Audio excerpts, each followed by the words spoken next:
I like this Fun. live All stream. right, here we are. All right, everybody. Hello, hello, welcome. Really just delighted to have you here with me today. And I'm over the moon, excited for our Oh, guest. I really oh, Oh, the one and only, my dear, dear friend and our most esteemed colleague, Dr. Kasia Kines. Welcome, Kasia. How are you? welcome everyone. I am so excited about this community. We need you out there working with EBV, helping those thousands of people. Oh my goodness. So much opportunity we're going to talk about today to help people, Yeah, right? yeah, oh, totally. I love it. Okay, so again, welcome to those of you that are joining us live, and also anyone joining us on the replay. Delighted to have you here with me today, and I know Dr. Kasha is as well. So, Oh, guys, let me give you a quick overview on really what we're going to talk about today. So, the first thing I wanted to do is just give you a quick rundown on Dr. Kasia Kine's very impressive resume or her bio. So I'm going to let her tell you a little bit more about her story and evolution into this space. Uh, but for the official bio, let's go ahead and take a peek. So Dr. Kines is the CEO and founder of Global Epstein-Barr Virus Institute. And she is a leader in recovery therapy for chronic EBV, an author, wellness expert, and highly respected doctor of clinical nutrition, and a graduate of the prestigious Bastyr University. And since 2005, Dr. Kines has built an international reputation as a functional nutritionist, from being sought after by Johns Hopkins University to her groundbreaking Amazon bestseller book, Epstein-Barr virus solution. So, wow, welcome. And I'm really just so excited. Kasha is a great friend of mine. And so I'm just happy to spend a little time oh my chatting gosh, with you. anytime. Anything for you, my dear. Anytime, Uh, anything. I love it. This is way overdue, right? Yes, yes. All right. So we are going to have a great conversation today. And obviously, you can probably guess the topic is EBV. Why do you need to screen your complex patients for Epstein Barr virus? So let's go ahead and just jump right in. I think you guys are going to get just a ton of value from our conversation today. So I'd love to start by Kasha, again, welcome. Oh my gosh. If you could give us kind of an overview on how you ended up specializing in this very unique area.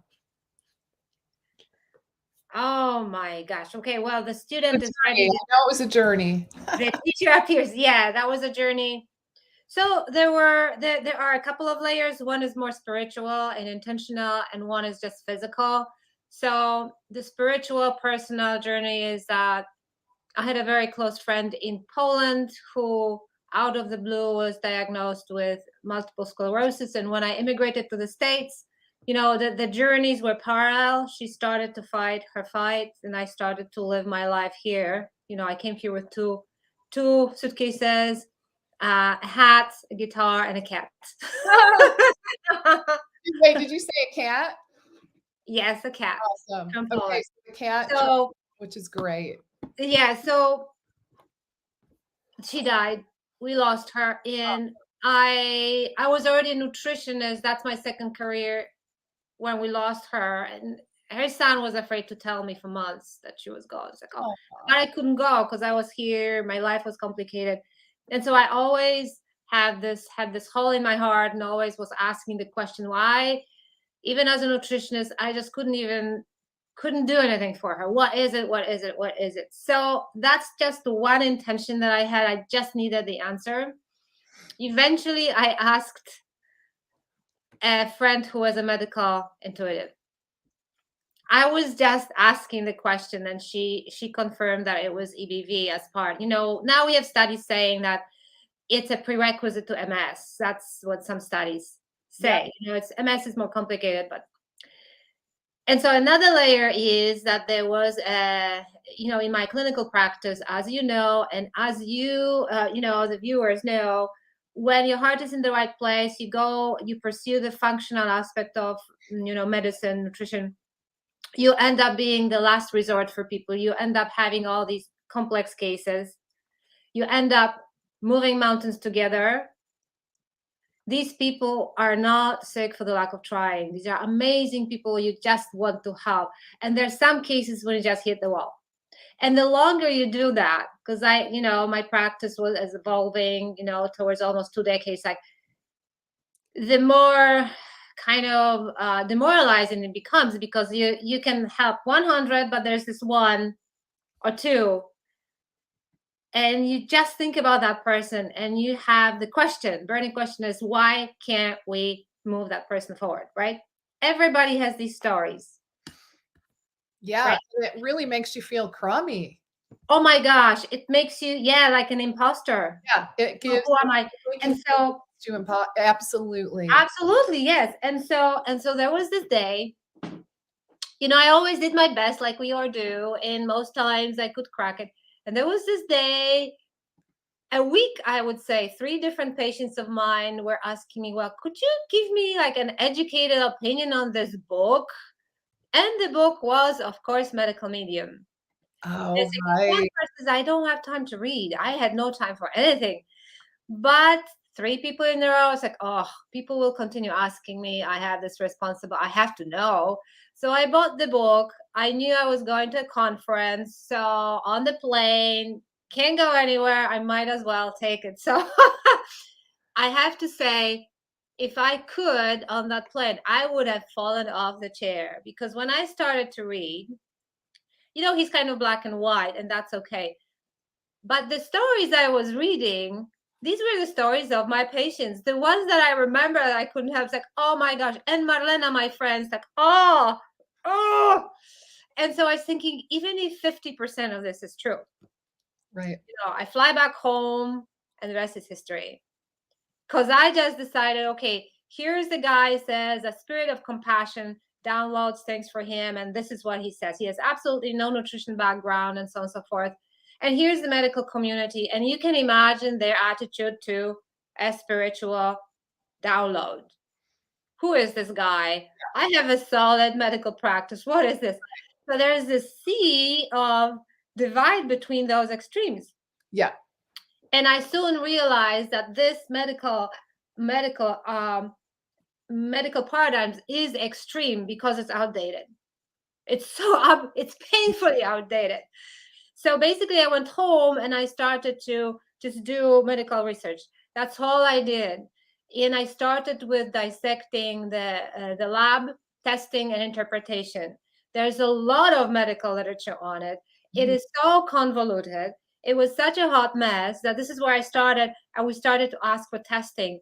And so that's how it started to evolve. So I just spent hours and hours digging into medical literature, and I decided, okay, here's one extreme. They're really obsolete. They don't have time to read medical literature. They don't know what they're doing. They don't know about EBV. They don't understand. That's not their fault. That's just what it is. There's a medical medium with the big claims, and there's a nothingness between.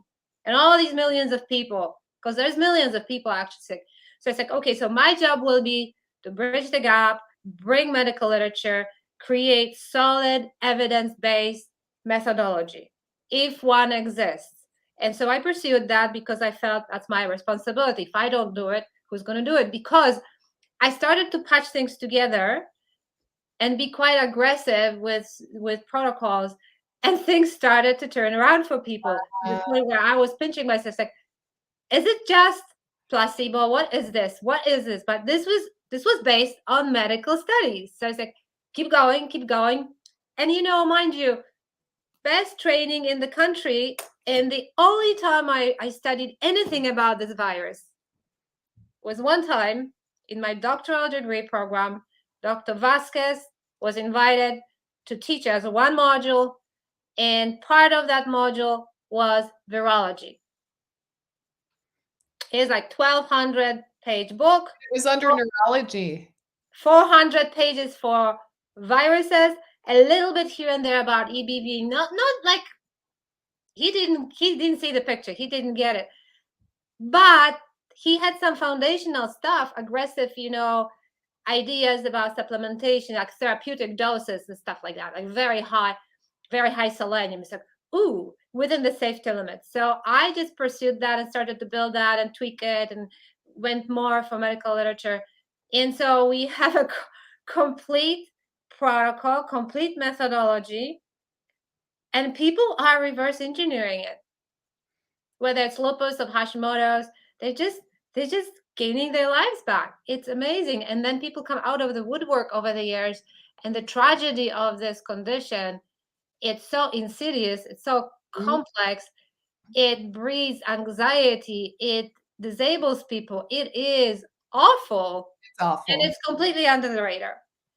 And so I think, and the two things I want to say for all of you guys, when you look at medical literature, these are studies. Scientists are saying, if you have those complex cases, you've done everything, and the patient is not responding to the protocols that normally should be working, you need to test for chronic EBV.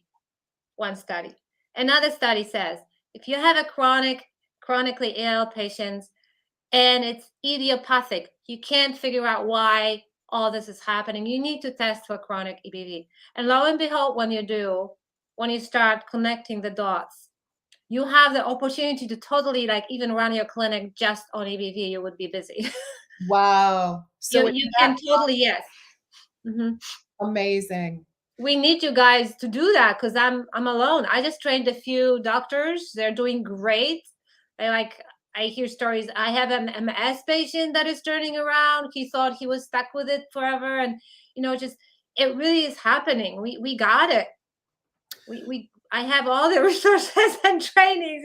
I need people to go out there and help. So, Kasia, I don't know if I ever shared this personal story with you, and I might have, but I'm going to kind of share it with the world right now. So you may recall that I had a lot of issues with chronic mold exposure. Oh my gosh, yes. Oh yeah, many, many, many, many years, and it was so hard. Yeah. So I was going through that, going to doctor after doctor, like, I know there's something wrong. And they'd look at me and go, you're fine. Look at you. You're fine. Right? Yeah. Look at you. You look so, yeah. Right. I'm like, but I don't think I'm really fine. I know there's something going on here. Anyway, so I went to a functional medicine doctor, another one, and he actually ran some different labs. And he said, well, one of the things you have is chronic active EBV. Smart doctor, smart. Yes. That's very right. That's awesome. So yeah, so basically the way I'm interpreting it was that the mold just trashed my immune system, and this virus kind of reared its ugly head again as a result, right? Yes, exactly. I don't know if I told you that exact thing happened to me. Oh my goodness. You EBV queen? I'm EBV queen. Last fall, I finally tested because I saw some symptoms coming. I have very particular symptoms. And this was because we were moving like 9 months, 11 months from house to house with mold.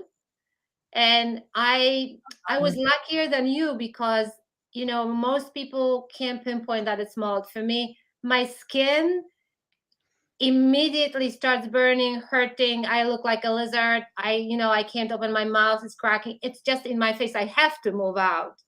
Okay. I mean, I spent 2 Christmases in hotels, like one after the other. I remediated, I sold, I bought, I remediated. This house is a third house. So last fall, I had the second water damage in the house we bought to escape mold. The first was remediated. The second I couldn't find. I didn't know that it was coming. Like there was something iffy about the bath, the toilet. I didn't even connect the dots. Nothing was smelling, nothing was showing. Even I just didn't even think about it. But I ended up in the ER because my skin was just, Oh gosh. yes, it was awful. So so I tested first time, and I was just about positive. And so the thing is, For EBV. oh yeah, yeah. And then since then I have a different baseline. So since then I reactivated 2, 3 times. One time when we moved here, the mold inspector missed mold. Yeah, they do that. I have to find it and remediate. And so before I found it, this office actually, I developed vertigo because of smart meter. I was waiting for it to be removed. I was a little too close and da da da da da. So vertigo, like first time in my life. So I know, I don't panic. I just get on my bundle, which is the aggressive, like this is the go-to when you get reactivation. And so it's amazing. It does work. It takes me about 2 days. Okay. 2 days. Great. And then I turn it off. And so that's what I teach my people. Trigger, right? Like, I mean, for like you and I, we're very highly triggered by mold exposure, right? What specifically water damage. We're not really talking about like outdoor molds. Correct. That's like a different pathway altogether. We're talking together. You can be in the woods, smelling all the fungus and doing well. Yes. exactly. It's and that water damage is really, really hard. Like it can be so hard to find. Like there. Yeah. How many cases in our communities we would have conversations, the protocol is working, 40, 60%. The person's doing everything right. And we're talking. So I keep asking questions about the household, the environment. It's like everything points to the mold. You have mold somewhere. Okay. 3 months down the road, it's like, no. We don't have any mold. We don't have any mold. No, because it's not sexy. No, I don't want to know about mold. I still have a little bit of damage there, but I stopped the water. So it's like, I have to go to the bathroom. But the point is, 3 months later, she texted me. It's like, okay, my husband found it in the kitchen. So from that point, she signed up with a functional doctor locally. She did the whole thing, remediation, and she's fine. But mold is one of those triggers where, and it's nice to know that you have a predictable, evidence-based protocol. It works like magic. I mean, I said 2 days because I have a baseline. My baseline, I have all the bricks already built. I have like antiviral lifestyle. So that's what I teach my students. So, you will get to the point where you just need 48 hours when it comes back. It's not like when you're a new beginner, it's not going to take you 2 days. You have to build on it. But what do I always say? Oh yeah, so it's a predictable process. Yeah. If we have a hiccup, mold is one of the things we're looking for. Mold, Wi-Fi technology, combination of Wi-Fi and mold is what I had here. Oh, okay. And so Wi-Fi, mold, and EBV, very bad combination. So, because most people have had EBV, right? Most Most of us are born with it. I mean, it's insidious. It's 95% of global population. It doesn't, and this is common question. Most people in our community have spouses, but spouses mostly are not, they're not sick. Okay. It could be because it's contagious and stuff, but they're not sick. They have different immune system. So what we're talking about is like the reemergence of the virus becoming active again, right? Correct. It's an opportunist. It's an opportunist type of virus. Okay. So like if there's undue stress, maybe for some people, Wi-Fi could be a trigger. Mold could be, like those toxins that really mess with the immune system could be a trigger for the virus to rear its ugly head, right? And so you can have big triggers. So the biggest trigger is stress, and that's very well documented in medical literature, to the point where we have a joke about astronauts the astronauts, the cream of the cream, they have a higher likelihood of reactivating in space. So I talked to NASA scientists because I saw a study on it, and I was like, what do you do? It's like, oh yeah, we have a cover, we have a protocol. They take antiviral medication prophylactically. It's like, what? They already know that. So stress is really number one. But the weirdest thing is, it's like almost like the virus feeds on lack of equilibrium. When you, even things like our spiritual, personal, emotional, when you can't speak your freedom, when you can't express who you are, when you are oppressed, when you overstretch, overwork because you don't have good boundaries because you're overgiver. Okay. You have thin skin. You are an empath. Oh, you are type A personality, overachiever. We have a joke in our community. Welcome to the Overachiever Anonymous International Type A Personality Club. So, we work on not being a perfectionist, letting go, because all this creates stress. Mm-hmm. And stress is like the door to EBV. Okay. Yeah. So let's talk a little bit. I was going to say, let's talk a little bit about, why every functional practitioner really would benefit from screening their patients or clients for EBV. So, very good point. Quite illuminating when, my doctor said, yeah, it's, chronic active, right? Yes. And it's good to get some answers. Oh my gosh. So, in the pursuit of wellness for our patients, we always look for the root causes. That's functional medicine, functional nutrition, right? Yeah. Why the heck do we have lupus, rheumatoid arthritis, juvenile rheumatoid arthritis, diabetes type 1? Oh yes, the immune system just turns on itself and attacks itself because it wants to. Right. That never happens. The immune system is attacking something. Or Hashimoto's, why? Why does a woman have Hashimoto's, right? So oftentimes, like if you look at studies, if you look at medical literature, EBV is a bucket of hundreds of conditions as presentations. And many of them are autoimmune, including celiac. There is a very specific black and white pathway. One protein can get into the infected cell's nucleus and turn on the genes of celiac if you have them. And I have cases of people that were perfectly fine with gluten, and now they have EBV and they can't even touch it. They have like full blown. Oh my gosh. Yeah, there's a few studies that, so like lupus, classic. Classic lupus, you couldn't have a more classic presentation. And then chronic fatigue, of course, brain fog, chronic fatigue, latent fatigue, and sometimes fibromyalgia, connective tissue disorder, all that laundry list, all infections of the eye, 10% of stomach cancers, 10 or 15 are caused by EBV. It's oncogenic. There's more and more types of cancers that are being considered. Even they're looking at colorectal cancer. They're looking at breast cancer. There is something going on there. So autoimmunity, cancer, and then just for most people, it's just this tragic fatigue, disabling fatigue. Like really, people say, I've been hit by a truck. I can drag myself from the bed to the kitchen. That's all the energy I have. That's literally how bad it is. And brain fog is so bad, they can't finish a sentence. It's hard for them to do the program initially because they can't think. They can't remember. They stumble. It's like onset of Alzheimer's. It's really debilitating.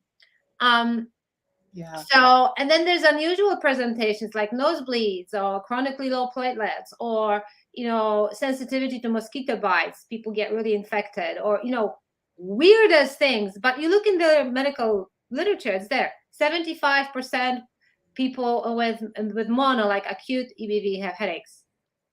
75%. Okay. You know that. Yeah. Wow.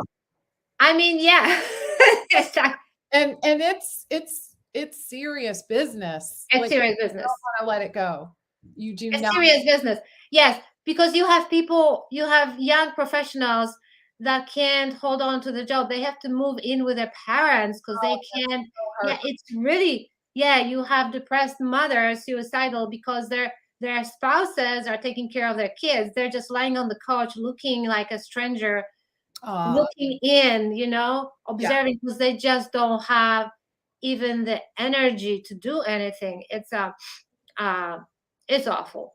Missing out on life completely. Yeah. So, I mean, in terms of why it's so critical that functional practitioners really start looking for EBV, it's everywhere and it's It's a, connected.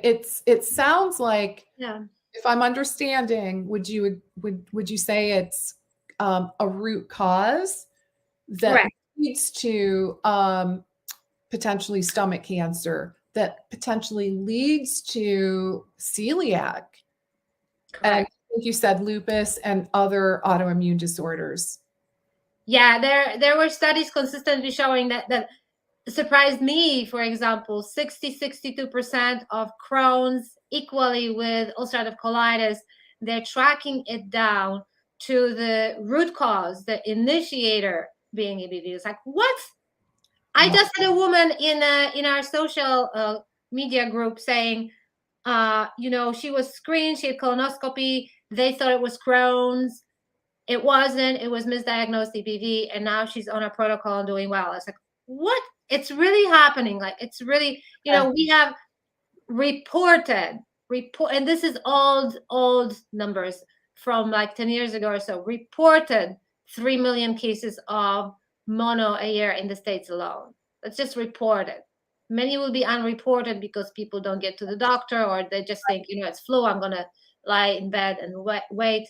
Right. um, it's a lot of people, and many people that you cannot help right now, despite your protocols and everything you're doing. These are those people. Okay. So These are those people. these are the people that just don't seem to get better no matter what you do. Correct. And that in of itself is just so frustrating and sad for Yes. practitioners. And I would agree that's where that yeah, you start kind of questioning and second guessing yourself and feeling like the Yes. imposter. So that would be motivation, I would think, for a lot of folks to really get on board and start looking for it. So, why do you think so many patients are falling through the cracks in medical practice? Why isn't EBV even addressed in functional medicine? It's just not. It's just, I don't know why. Mhm. The same way, I don't know why people eat what they eat, and this country creates products that are even legal to eat. I don't know why people are not taught very basic things about eating and foods. These are questions. Questions We're like, not going to wait for the answers. People are dying. I'll tell you a story as that may resonate with some of our practitioners today. There's an amazing functional medical doctor in Montana. Love her. Um, a person in my community connected me to her because she says she has a community of patients with EBV. She's trying so hard. She's frustrated. Her heart is in the right place. So we got on a Zoom and we talked. And I explained things to her. You know what happened in that conversation? She cried. "Aw, She cried tears of joy. And when I launched my practitioner training, she jumped in, and that was what, 2 years ago or so. And she's good. She's having fun. She's helping people. They're turning around. The protocols work. That's what fires me up.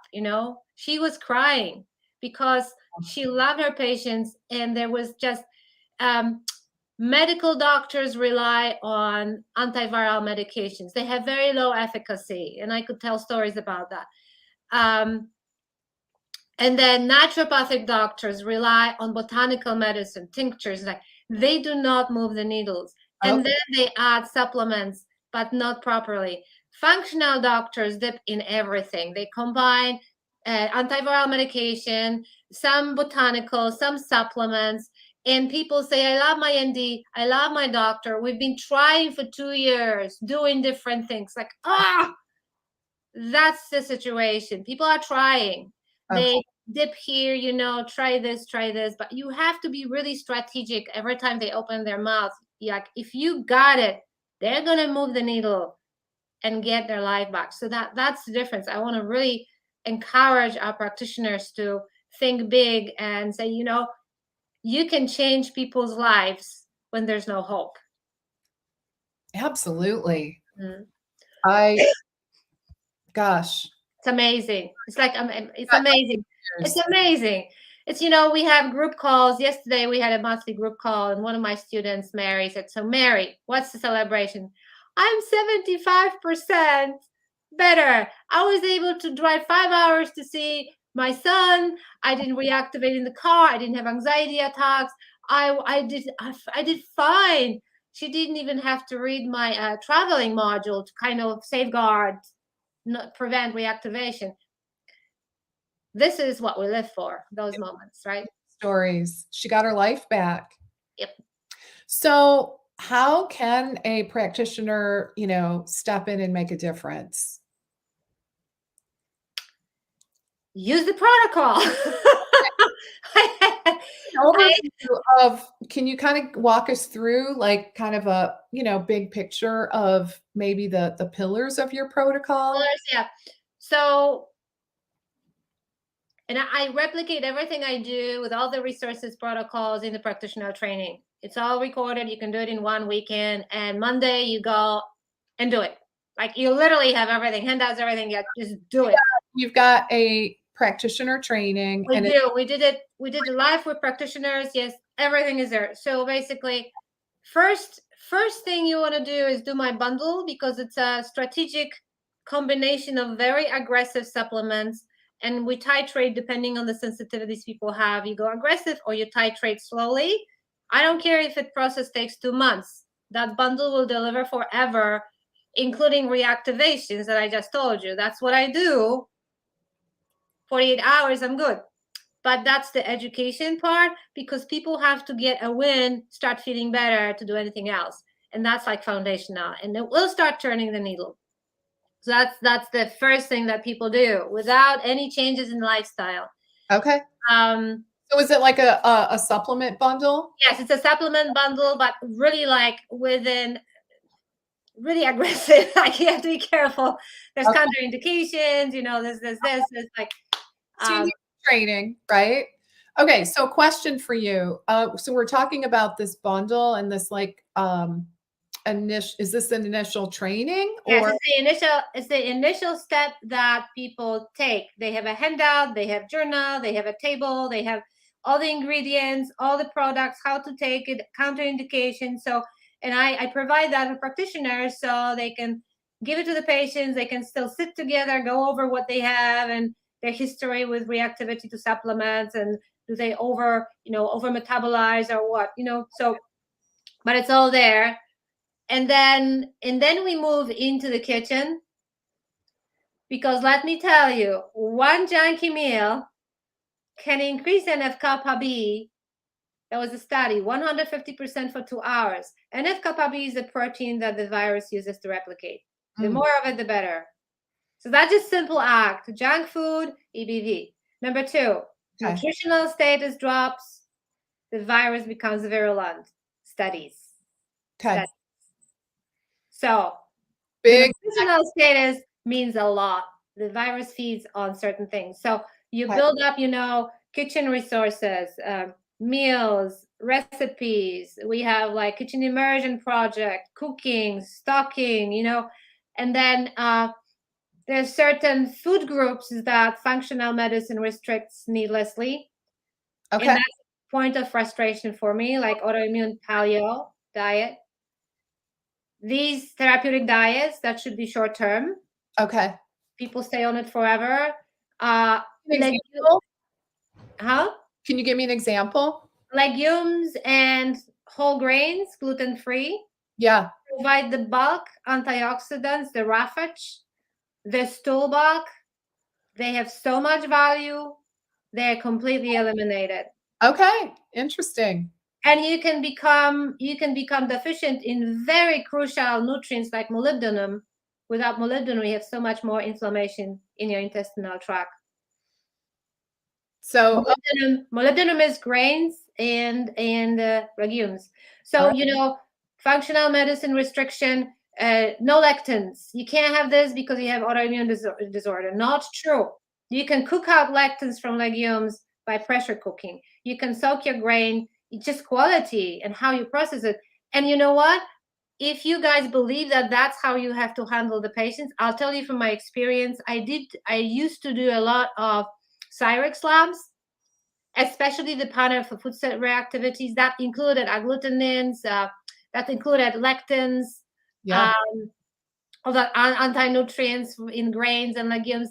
And I have not seen one case when all of these would flag up. In particular, there might be a patient that had black bean um, lectins, but nothing else Okay. elevated,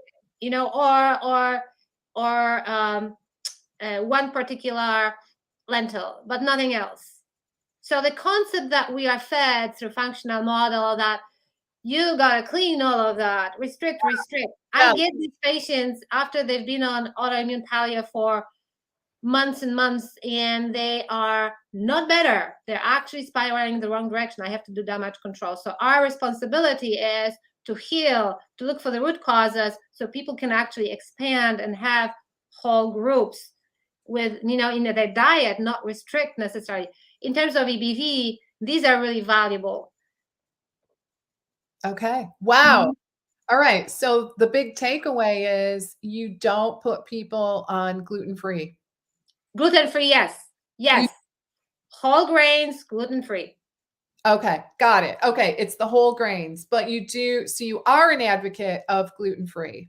You can't play with gluten because of the studies, because of that celiac link, Got and because American wheat is just, it's not even it's a product. It's not even a real grain. It it. does causes a lot of problems in people.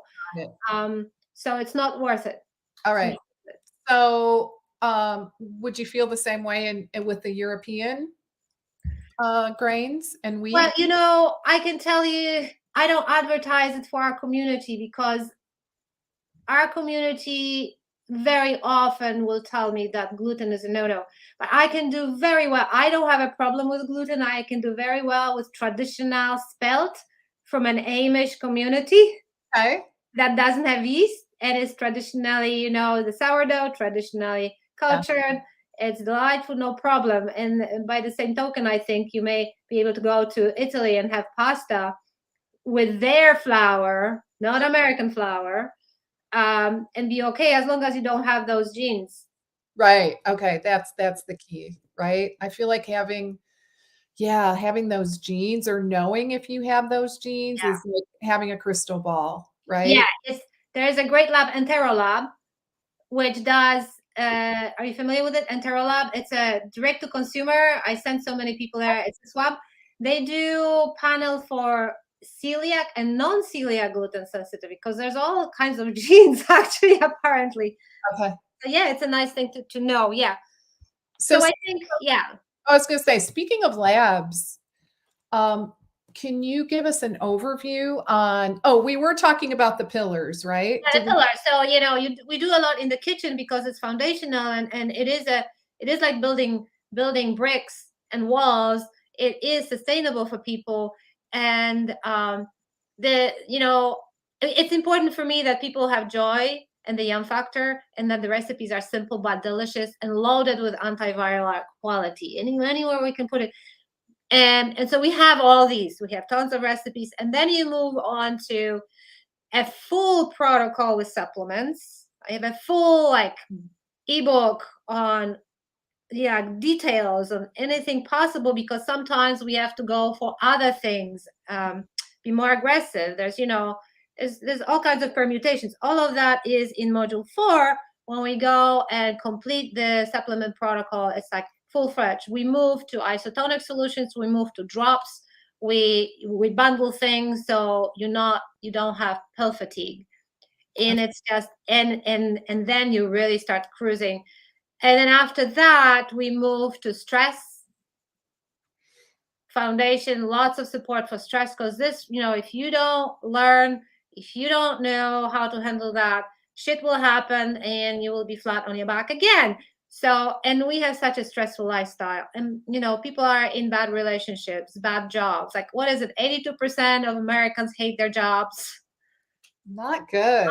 My husband's last job, his boss was so toxic. He walked into ER. He almost committed suicide and had a full, panic attack, paranoia attack, spiral with mental illness because of that toxic environment from work. And that was 11 years ago. That's what happens to people on the jobs, Yeah. So stress is huge. And then there's a complete module on sleep, because there is a very common pattern. Watch out for it. People wake up at 3 o'clock or so. Right. Racing heart, heat, hot flashes, anxiety, whatnot. And that's a pattern with EBV. So there's very simple things to do and so on and so forth. But that's a complete module, because some people have that problem. And then we go into toxicity. We teach people how to detoxify properly without going to extremes, without die-off, without all that shemaganon. Slow and steady, just daily tools, so they understand that everything daily needs to be cleaned and detoxified.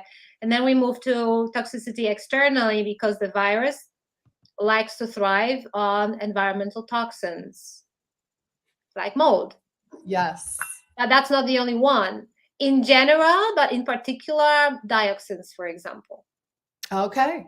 So we have burning forests in the Pacific Northwest, in British Columbia, in, East Washington, California. So my community is on alert, because I keep training them. Remember, dioxins are in the burning smoke. Interesting. Okay. And there are so many people over the years, July the 4th, we always send messages. Remember, do not inhale the firework fumes. Stay in. Okay. Toxins are in fireworks as well. They linger for a number of weeks. So, and people say, I was going crazy because I was doing everything right, and then out of the blue, I would reactivate. And it creates such panic and anxiety in people. And just knowing that there's always logic to this virus, you just have to understand it. Deflates that anxiety. Like, oh, I get it. It's not this monster. It's very predictable. Yep. It's very predictable. That's what it does. So we have to go through these stages, and then we have cheat sheets. Like, if you're reactivating, here's 2 pages of possible triggers. Okay. Go through these. They don't have to go through these. They know. Why are you reactivating? Okay. I know exactly why I reacted. I know exactly what happened. So we go through this. We also have I train in spirituality and joy support, because I think in that community, a lot of them are healers. A lot of them need to go back to their spirit and their soul and their heart, open that, find that outlet, reconnect with themselves. That joy, joy creates healing. The right chemicals we need. Yes. You can't be in joy and in stress. It's like you can't be half pregnant. You are pregnant or not. Stress is on or stress is off. And joy turns that stress off. There's no avenue for it. And joy is easy, it's just joy. It's fun. So we do that. I support that a lot. And then towards the end, at the end of the process, reactivating. If you're reactivating, remember what to do, and so that's kind of the process. Yeah. Labs fit in. Huh? Where did labs fit in? People come with labs. From a practitioner standpoint. I don't care about labs at this point. I've seen enough. What about, how do practitioners identify EBV? Oh yeah, well, initially, yes. Okay. But afterwards, they're not that useful for many reasons. And honestly, when people are thriving, they don't care to see. Numbers are numbers. I mean, there's two that will always be elevated.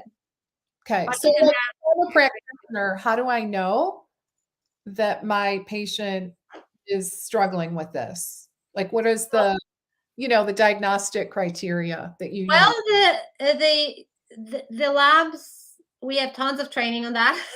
in your program? Yeah, and a whole chapter in the book is on that, all the medical evidence for that. But basically, there can be slight variance in presentations. There can be some unusual presentations once in a while. But most people fit into the realm of early antigen elevation during a flare up. But only 2-3 weeks, you can miss it. So you can say, well, early antigen is normal. So your infection is only in the past. You're fine. It's not EBV. But then you look at the timeline, you look at the conditions, you look at everything the person did and didn't respond, autoimmune conditions they have, Yeah. match it. It's like, And then, I have a quiz from practitioners, a very, very thorough quiz for people if they're Okay. not sure if they may have history of EBV. And they check the boxes.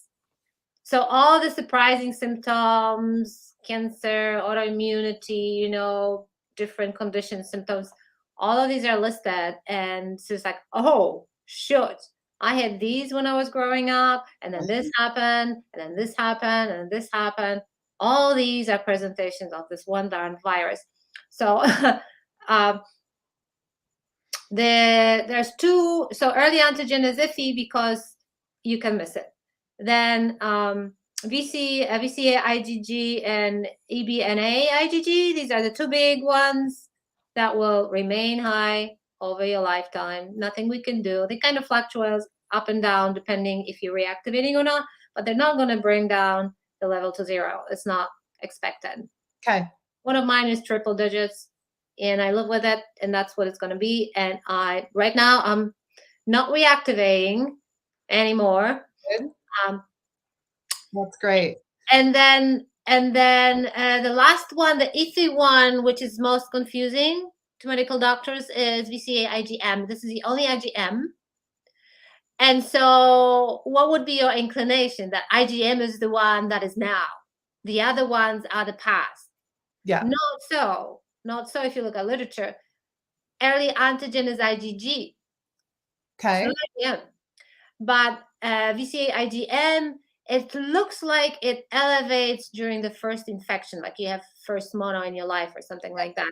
And when you reactivate, it's just not enough to show. It just doesn't. It's very, very, very rare that it's elevated every time people test, and that's highly unusual.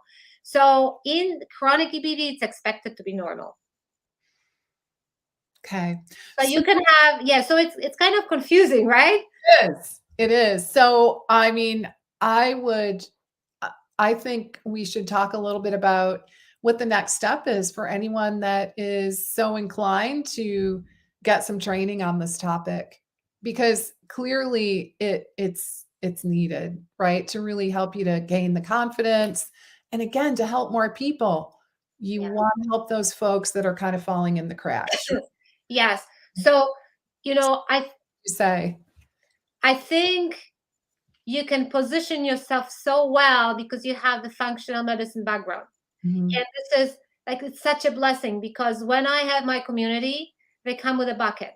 And so I can maneuver with SIBO, through SIBO. I can help people identify SIBO or pernicious anemia or, hypochlorhydria or this or that everybody else misses.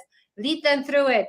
H. pylori comes to the party. All this bucket together with EBV, we can handle this. Because EBV itself is simple. My protocol, boom, boom, boom, you're good. Oftentimes it's the bucket. So with your experience, you primed for this. This is like, I was primed for this. We're primed for this. This is like the best. And then basically, so the way I designed it is, I like to know everyone. So I have an application form and we have a call, 45 minutes. The application form asks you all the right questions. So I review it and I know your practice, I know your patients, I know your pain, I know, your dreams. I know everything about why you're coming in for the conversation. So it's about 1 hour we talk, and then I can really strategize and explain things and kind of create a map and dream map and so on and so forth. I used to offer it free. Guess what? I was stood up by colleagues. I had no shows. So now we have to charge. So Okay. with this conversation, there's a fee, consultation fee. With this conversation, you can't sign up for the program, for the training, which is pre-recorded. This conversation is how we decide if it's a good fit. I can show you, I can explain things, I can tell you where to start, like how to focus for your patients population.